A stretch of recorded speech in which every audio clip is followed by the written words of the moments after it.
Ag, kom ons gee vir hom sommer 'n bietjie jou hande klap. Hy is altyd so gewillig en altyd net 'n blessing en ons waardeer jou en ek glo jy weet ons is lief vir jou. Dankie. Jesus, ek gesê ek kan baie lank vir jou.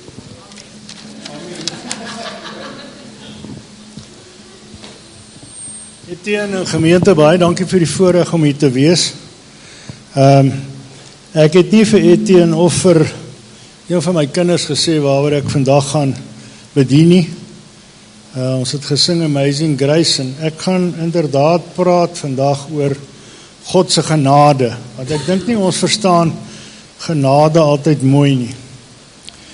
Toe ek klein was, het ons in graad 1, het die juffrou ons vertel in Bybelkunde dat die uittrek van Egipte en dan sê die Here vir die volk, hulle met daai ouens met die banvloek gaan tref. Dan sê ek van, wat is die banvloek? Sê nee jong, Here sê moet doodmaak alles, moor maar om daan kind kraai, alles moet dood. Sê maar, hierdie God is vicious, jy weet. Ek het altyd gedink, die Here kyk hier van bo af en sê vir my, Joubert, geniet jy die lewe? Ja Here, nou stop het, nee. Ek was bang. Dis hoe ons groot geword het. En ons gebruik genade op verskillende maniere. My genade, Gert, waar kom jy vandaan? Wat presies is genade? Kom ons kyk bietjie. Genade is meer net as empatie en simpatie. Ontvang jy genade, is dit wonderlik, maar as genade van jou verwag word, dan is dit nie so maklik nie.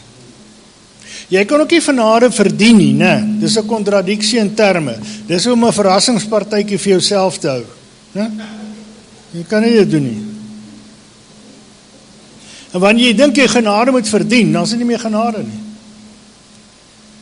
Johannes skryf in Johannes 1:14, Jesus was vol genade en waarheid. Onthou daai twee woorde, genade en waarheid, ons gaan daarby uitkom. En in Johannes 1:16 staan daar, uit sy oorvloed het ons almal genade op genade ontvang. In 2 Korintiërs 12:9 is Paulus klaai oor die doring in sy vlees wat die Here moet verwyder. Party mense sê, dit dink Paulus het gehakel. En toe sê God vir hom, my genade is vir jou genoeg. Goed. God se genade erken die volle implikasie en waarheid van jou sonde, maar verdoem jou nogtans nie. Die enigste ding waarteen Jesus in opstand gekom het toe hy hier was genadeloose godsdiens. Dis die enigste ding. 'n Mens kan nou wel vra, as alles oor genade gaan, jy weet, is nie te maklik nie, want wat van ongehoorsaamheid, herhaalde verkeerde optrede, wat van slegte gewoontes, onregverdigheid, wat van berou betoon? Maar al die goed is nie in die eerste plek relevant as ons oor genade praat nie. Die spanning tussen die wet en genade en regverdigheid en genade was 'n groot probleem tydens Jesus se tyd.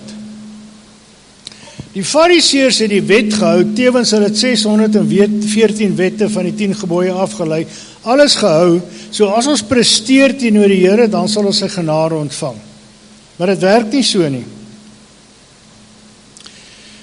In Johannes 8 vers 11 is die verhaal van die prostituut, waar die Fariseërs na Jesus toe gebring het en sê, maar sy is gevang met prostitusie en volgens die wet van Moses moet sy gestenig word.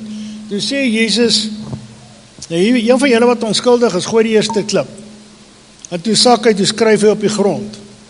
En toe verdwyn hulle een vir een. Iemand het so tong in die kies gesê, Jesus het al die name neergeskryf van die prostituie waarmee die Fariseërs besig was, en toe hulle dit lees, toe hardloop hulle nou maar weg, jy sien. Maar toe vra Jesus vir, het iemand jou veroordeel? Sy antwoord, niemand nie, Here. En luister, Jesus sê vir, ek oordeel jou ook nie. Moet van nou af nie meer sondig nie. As dit vertaal word, ek gee jou presies wat jy nie verdien nie. Ek gee jou presies wat jy nie verdien nie. Genade.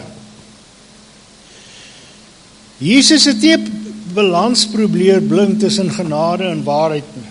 Né? Hy het daar 'n volle dosis van beide gegee, genade en waarheid. Hierdie ding fluit baie.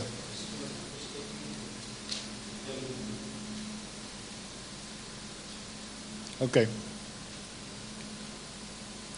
Hoor julle?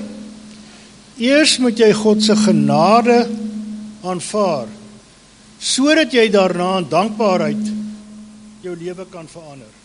Jy moet eers sy genade aanvaar en uit dankbaarheid verander jy jou lewe. Kom ons gaan kyk opnuut na die verhaal van die verlore seun.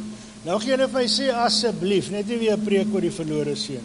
Nou kom ons luister, miskien is daar iets nuuts. Moet ek nader hou. OK. Daar's 3 stories. Die storie van die seun wat sy erfporsie gemors het, die storie van die tweede seun wat daar gebly het en die storie van die pa. Kom ons luister. Nadat die jongste seun sy erfgeld op prostituie en brassery gemors het en hy tussen die varke sit, toe sê hy, ek sal na my vader toe gaan vir hom sê, ek is nie meer werd om die seun genoem te word nie, ek het gesondig teenoor God en u, behandel my soos een van die slawe, maak my soos een van die slawe. Nou is interessant, in die ou vertaling, toe hy weg is, toe sê hy vir sy pa, gee my wat my toekom. En toe hy terugkom, toe sê hy, maak my anders. Ne? Ons wil baie keer vir Here sê, gee my, en dan na die tyd maak my. Die ding was so belangrik, dat Jesus het in die verhale 2 keer genoem. Hy sê toe, ja, en toe kom die seun by die pa, en hy sê, ek het gesondig teenoor God en u, ek is nie meer werd om die seun genoem te word, en so meer. En hy was absoluut reg. Ne? Want Jesus sê hierdie ding 2 keer, want hy beklemtoon het, dit wat die seun gaan sê, en wat die seun gesê het. Hy is absoluut reg, dis wat hy verdien. Maar die pa reageer totaal anders. Hy luister nie eens na hom nie. Ja? Hy ignoreer sy seun se toespraak. Hy verwelkom hom soos 'n oorlogsheld. Hy sê vir hom, jy weet, bring vir hom 'n nuwe jas, en gee vir hom 'n ring aan sy vinger, en slag die vestgemaakte kalf, en gee vir hom sandale vir sy voete. Nou gaan 2 stories hier in die gang. Die een is van die rebelse kind, wat kom by sy pa en sê, ek is sleg. En dan die storie van die pa wat sê, kom ons hou 'n partytjie, my seun is terug. Sien julle die onverwagte wat hier plaasgevind het? Nee, sê maar 'n vriend kom na my toe en sê vir my wat, my seun wat aan dwelms verslaaf is terug. Nou, 10 jaar terug het die seun verdwyn uit die huis uit, hy het met dwelms geëksperimenteer, en toe kom hy terug, toe word hy in die rehabilitasiesentrum gesit, toe loop hy daar weg, en toe gaan breek hy by sy eie huis in, en steel sy ma sy juweliersware, en verkoop daarmee dwelms, en toe 4 jaar later, toe sien sy pa hom daar gehavend staan, in die oprit, en nou bel hy sy pel, kyk, hy seun het sy pa finansiëel uitgeroei, hy sê, jong, ons moet partytjie hou, my verlore seun is terug. Wat sê jy gesê het? Hey pel, is dit nie bietjie gou nie? Ek bedoel, wie sê hy gaan nie weer waai nie? Wie sê hy gaan nie weer doen wat hy gedoen het nie? Moet ons hom net 'n rukkie kans gee of hy gaan bly nie? Weet ons moet net kyk of hy regtig verander het. Wat doen die pa? Hy sê nee, my seun is terug. Kom ons gaan terug na die verhaal toe. Die tweede storie, die oudste seun is die reëlhouer, hy hou by die reëls, né? In vandag se terme sal ons sê, hy gaan kerk toe, hy dien op die kerkraad, hy gee sonnaskool, hy selgroepleier, hy verkoop fudge by die kerk se kermis, hy doen alles wat hy moet doen, né? Hy hou al die reëls. Maar, daar's geen liefde by hom eintlik nie. En hy is ook kwaad. Hy sê, ek doen al die dinge vir pa. Nou sê hy daar tragies, pa sal nie eens my ou boklammetjie slag nie, né? Never maar in die vetgemaakte kaal. Nou kyk nou bietjie hierso. Al 2 seuns reageer volgens hulle eie verwysingsraamwerk van reëls, né? Hulle begrip. Die een sê, ek het sleg gedoen, daarom moet ek gestraf wees. Die ander oudste seun sê, ek het reg gedoen, daarom moet ek kry wat my toekom. Die pa sê nee. Die pa gee vir die jongste seun presies wat hy nie verdien het nie. Genade in sy rouste vorm. En albei die seuns was verwar daaroor. Hulle het albei gedink, God moet hulle dade van hulle verlede tot hulle hede in ag neem. Nou, ons dink dit ook baie keer. Hoe kan die Here my nou red? Kyk waar kom ek vandaan. Kyk wat het ek gedoen. Maar die pa se storie was oor iets heeltemal anders. Wat die seuns gedoen het, was nie ter sprake nie. Die pa se reaksie is, kom ons wees bly en ons vier fees, want jou broer was dood en hy lewe nou weer. Hy was verlore en is gevind. God is in die eerste plek bly oor herstelde verhoudings. Oor herstelde verhoudings. Maar ons dink het gaan oor rehabilitasie. Kom eers net reg, doen wat reg is, dan is jy aanvaarbaar. Kom net eers kerk toe, dan sal ons kyk of ons jy redbaar is. God wil verhoudings herstel, hy wil restoreer, en dan het jy die ruimte uit sy genade en liefde, en sê my magtigheid veroor my, deel my nie, nou kan ek rehabiliteer. Ons sê nee Pel, rehabiliteer eers, dan sal ons kyk of ons jou kan reg timmer.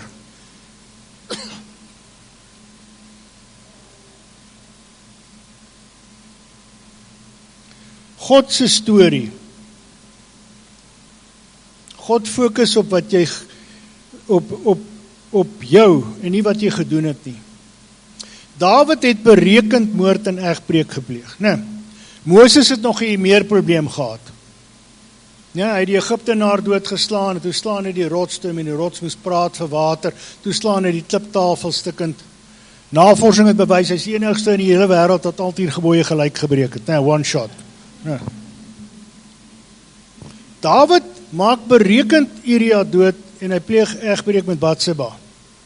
En Nathan die profeet wat vir Samuel opgevolg het, vertel van my storie, hy sê, maar weet, hier is die ene wat 100 skape gehad, en een ou het 'n boklammetjie gehad, en die ou met die baie skape maak daai ou dood en vat daai skaap. En Dawid sê onmiddellik, hy moet doodgemaak word. Nathan sê, is jy. Nou gelees jy Psalm 51, sy boete Psalm, en hy sê in Psalm 51, vers 18 en 19, Here, u wil nie 'n offer hê nie, u wil nie 'n prestasie hê nie, maar u sal 'n hart vol ootmoed en 'n hart vol berou nie wegwys nie. En Jesus Christus word die seun van Dawid genoem, Dawid word genoem 'n man na Gods hart. Dink bietjie in vandag se terme, as jy nou hier sit en sê van, hey Pel, ek het 'n ou doodgemaak om sy vrou te kry. Dis nogal rof, né?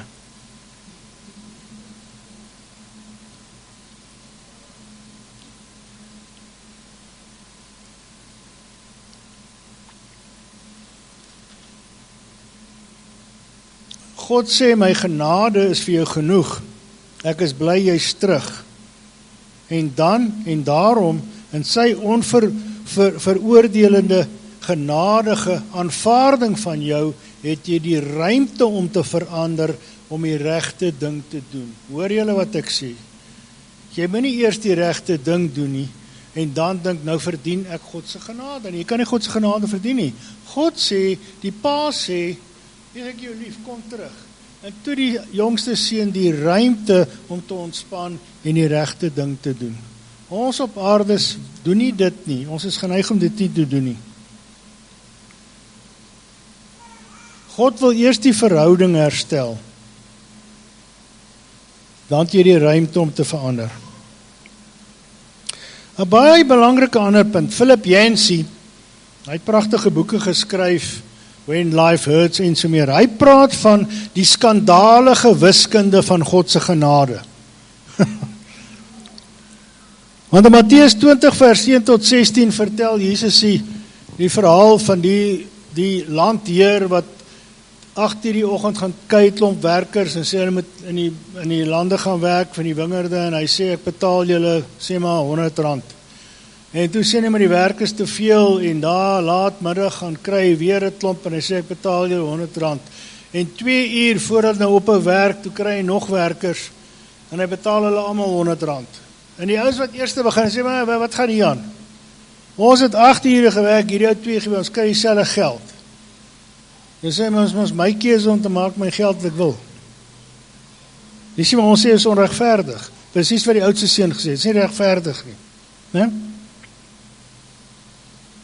Die moordenaar aan die kruis, terwyl hy besig is om te sterf, het hy bely, Jesus seun van God.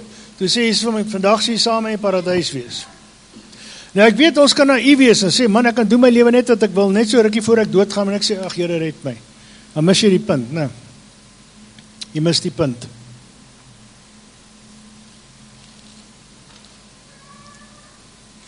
Ouens, die koninkryk van God is nie regverdig nie, hoor. Ten minste nie, soos ons regverdigheid verstaan nie. Dit is interessant, luister mooi wat ek nou gaan sê. Ons kla, as ons nie regverdig behandel word nie, nee. Maar nie, as dit in ons guns is nie. Jy hoor? As regverdigheid beteken, ek moet kry wat ek verdien, wat my toekom, dan kies en berus ek eerder maar op God se genade. As regverdigheid beteken, ek moet kry wat ek verdien en my toekom, dan beroep ek my eerder op God se genade. Christus se dood en opstanding het aan die wêreld gewys dat sy koninkryk nie gereserveer is vir goeie gawe Christene nie. Sy koninkryk is gereserveer vir vergeefte mense wat sy genade aanvaar het en toe het hulle die ruimte gehad om te verander. Kan ek dit weer lees? Christus se dood en opstanding het nie aan die wêreld gewys dat sy koninkryk nie gereserveer is vir goeie gawe Christene nie. Sy koninkryk is gereserveer vir vergeefte mense wat bely het en wat binne sy genade wat hulle ontvang het hulle toe die ruimte gehad om te verander. Ons het net gepraat van herlewing.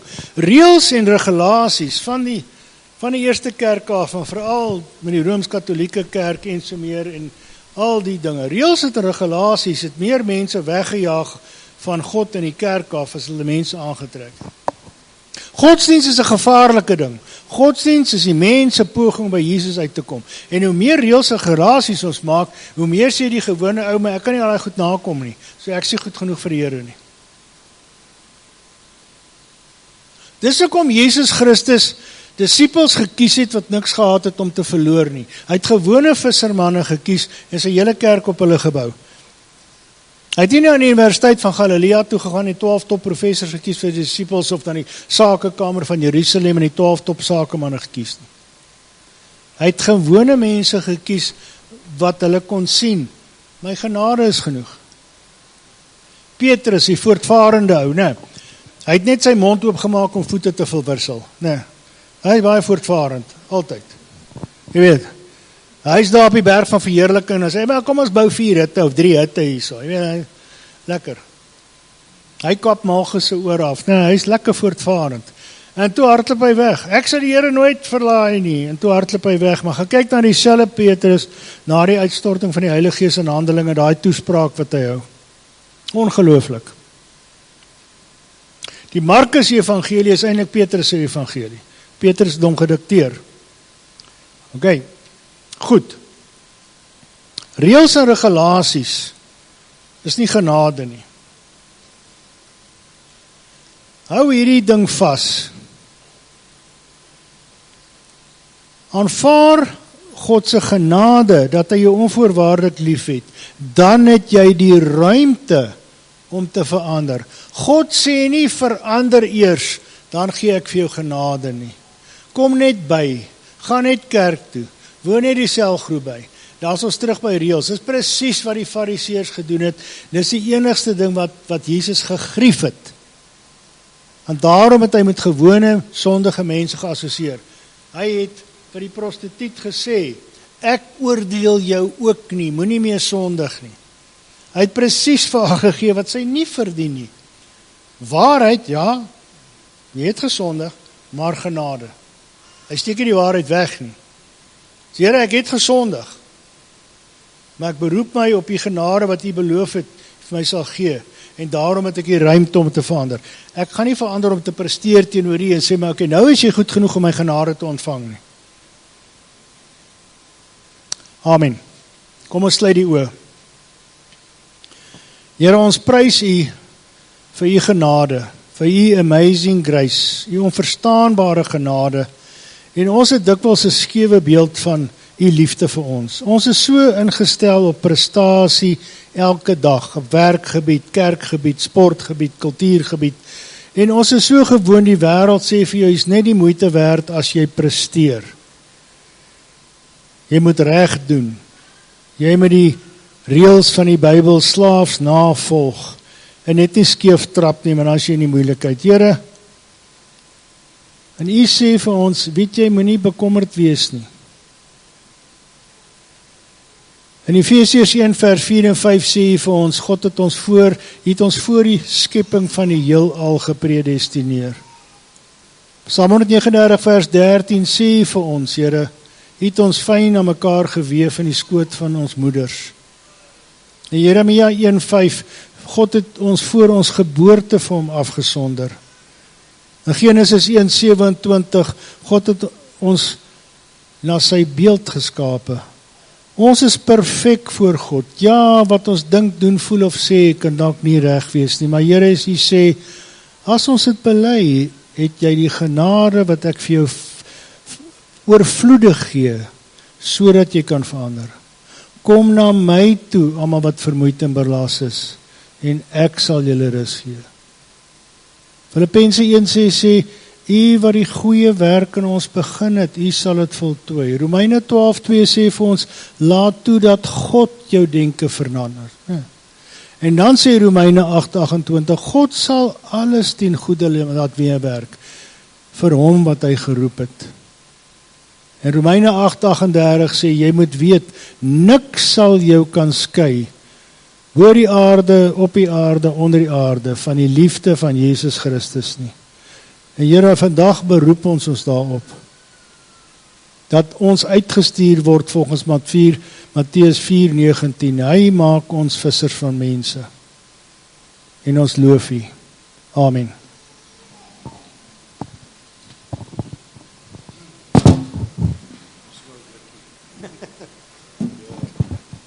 Hoorie, so ek wil nou sê, dis die kortste boodskap seker die jaar nog, maar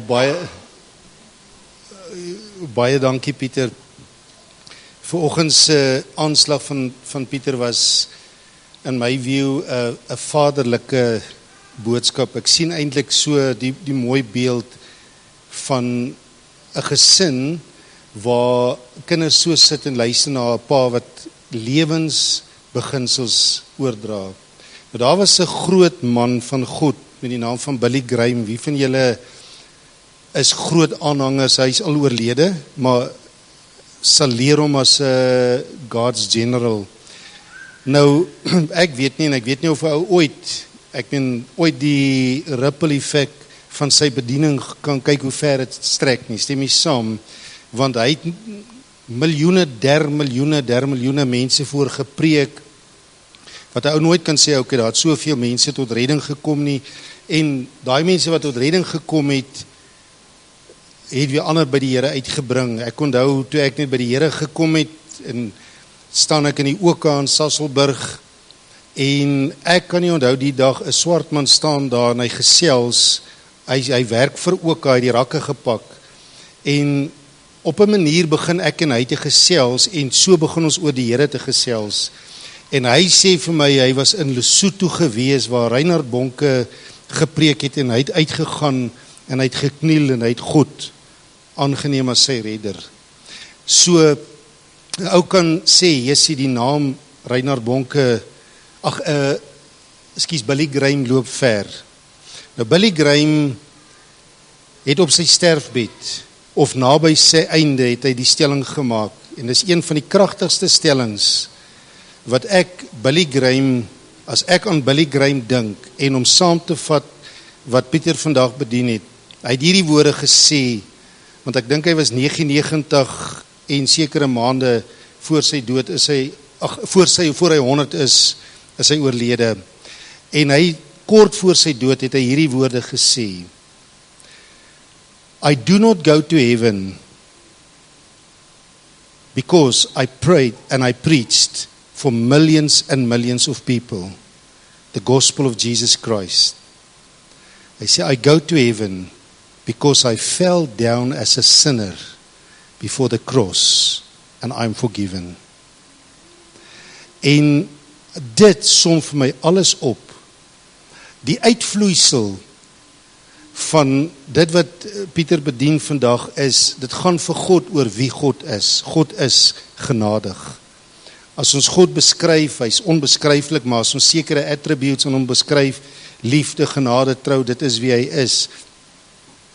Maar die feit van die saak is dat ons, as hy reageer vanuit wie hy is, en as hy dan genadig is, wat hy is, dan kom mense na hom toe, en hy sê nie vir mense, en dankie Pieter, en ek wil dit vat vandag, en sê, saamvat vandag, en sê, dit gaan nie vir God oor, rehabiliteer eers, kom eers reg, gaan eers vir hulp, ensovoorts, dan kyk ons wat ons vir jou kan doen nie. God sê, come as you are, want ek is genoeg vir jou.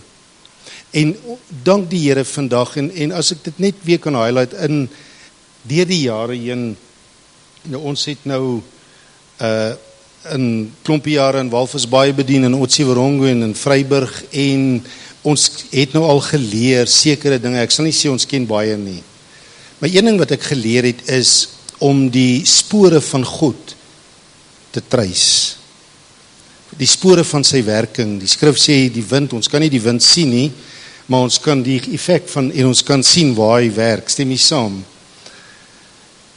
Ek het al geleer, dat as God kom en hy sê in 'n diens, waar 'n ding 2 of 3 keer bevestig word, nou vanoggend se aanbidding het so gegaan oor wie God is, die desperaatheid, die roepe na wie God is, dit is nie 'n neerslagtige worship gewees oor wie ek is, ek en my probleme nie, maar it sang the praises of who he is. Nou, ek glo dat Pieter gesê het, hy het nie vernieuw gesê waaroor hy gaan preek nie, maar kom en as die aanbidding afsluit en sê genade op genade, nou as jy so 'n bietjie in die bankwese is, hoor jy het al gehoor van compound interest. Nou, genade op genade is compound grace. Met ander woorde, ek verdien nie genade nie, maar God gee my genade, maar die oomblik wanneer ek sy genade beleef, kom ek agter hoe sondig is ek, dan by my met nog genade, bo daai genade. So dis genade op genade. Maar vandag wil ek net u bemoedig en saamvat en sê, dit is ons ou Adamiese natuur, ek het hier geskryf, as ek jou reg kan aanhaal, die mensdom wat God nie ken nie, dink altyd God is onregverdig. Maar die Adamiese natuur, onthou wat was die eerste reaksie van die onvernuwe, die sondige natuur in die ou Adam, wat was sy eerste reaksie is, hy maak 'n plan, die mens se prestasie. En daar's met ander woorde, daar's 'n boek wat jare terug uitgekom het, wat sê freedom from the trap of performance. En as ons besef hoe prestasie in die mensdom ingefiltreer is, en die mens as 'n nuwe skepsel, I'm a new creation, die mens as 'n nuwe skepsel bevryding moet kry van my eie neiging om God te probeer beïndruk, dan kom ons agter, dit is legio daai, hoe diep dit strek. En kan ons nie vandag net vir die Here sê, Here, gebruik die journey in my lewe om my te bevry van my eie neiging om te presteer. Want prestasie loop na drie vlakke. Dit loop eerstens teenoor ek moet presteer teenoor God vir my aanvaarding of vir God se aanvaarding. Tweedens, my vrou moet presteer teenoor my of my vriend moet presteer teenoor my vir my aanvaarding. En die rofste is, as ons dit wil erken of nie, as God moet presteer vir my aanvaarding, vir my volgehoue volgeling.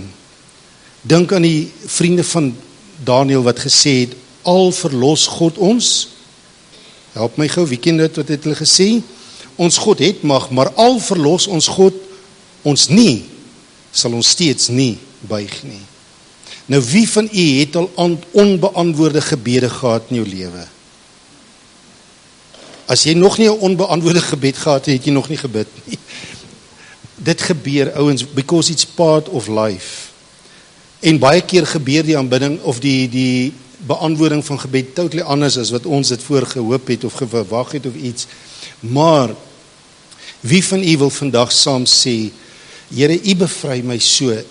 As ek hier by ons is lief om te sê 28 day challenge of whatever, maar wie van u wil vandag sê, Here,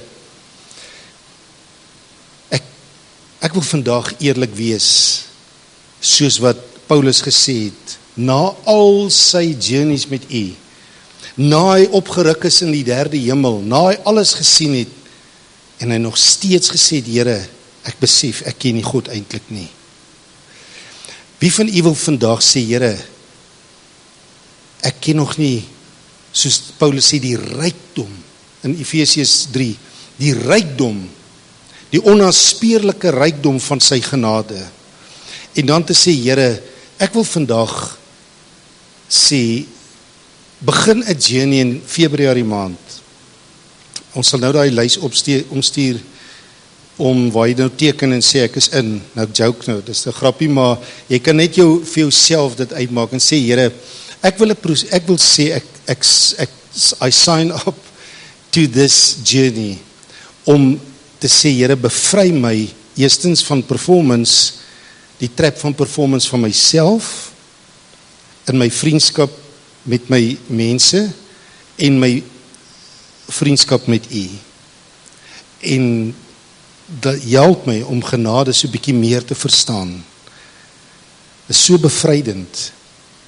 Amen. Iemand het eendag die mooiste stelling gemaak en gesê, as jy dink jy ken genade, wil ek vir jou vandag 'n challenge gee en sê, gaan steel 'n skaap, maar sorg dat jy uitgevang word. Dan besef jy wat is dit om te roep na genade. Amen.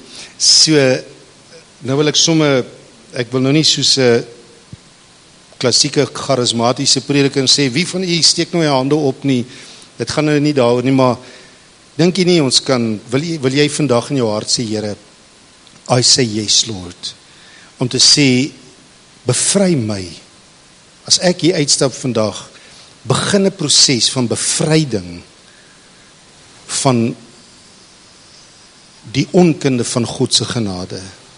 Amen. Kom ons bid dit sommer net saam. O Here, dankie vir die basic teachings of Christianity, the cross and grace. Dit wat ons nie verdien nie. Here, u het gesê in die skrif wat Pieter aangehaal het in Johannes 1 vers 14 wat sê, ons het sy heerlikheid aanskou. En u heerlikheid is vol van genade en waarheid. Daar was waarheid en daar was genade. Maar dit is die heerlikheid van God. En ons het so graag, Here, wat ons sê, Lord, show us your glory. Show us your glory. En dit wil ons dan vandag sê, Here, leer ons. Ons wil u heerlikheid sien. En ek sê, ja, Here, vir u genade. Ek erken vandag, Here, ek ken u nie regtig nie. Daar's soveel wat ek in die dieptes van God, wat u vir my het in die dae wat kom. En ek sê ja, Here. Ek sê ja, Here, ek wil u uitstap en genade volg. Ek wil vryer en vryer en vryer raak van die trap van performance. Ek erken vandag, Here, dat ek nie eens besef hoe diep daardie struktuur van die ou mens in my lewe, in my wese nog deel vorm. En dankie, Here, soos ons Vrydagoggend hier by die manne gedeel het oor bekering. En bekering om saam met God te stap in die lewe, in die journey. To journey with God. En om saam met God te wandel soos Henog. En soos wat Adam met u gewandel het voor die sondeval, wil ons met u wandel en sê, Here, leer ons, suiwer ons, ontsondig ons van onsself, Here. In Jesus naam. En ons wil vandag byvoorbeeld sê, ons is vry van performance teenoor u, van ons eie prestasie teenoor u. En as u haar daarvoor sê amen, dan sê amen. Maar die volgende ene is, hoor nou dit, my geliefdes is vry van prestasie teenoor my. Hulle hoef nie te presteer om my liefde te ontvang nie. Nou wie sê amen op dit? En die laaste ene, Here, wat ons wil bid vandag en sê, u is vry om God te wees. U hoef nie te presteer vir my aanbidding nie. As u anders werk, as my verwagting, weet ek, alles werk in elk geval ten goeie mee. Want u is goed en nie 'n mens nie. Amen. Amen. Goed, amen. So baie dankie Pieter, waardeer. Ontvang jy dit? Is jy harte verkook in dit? Amen. Enige woordjie of iets net van die kant af? Moet jy iets sê? Yes. En dan het Jesaja 30 vers 15 sê, in repentance and rest is your salvation.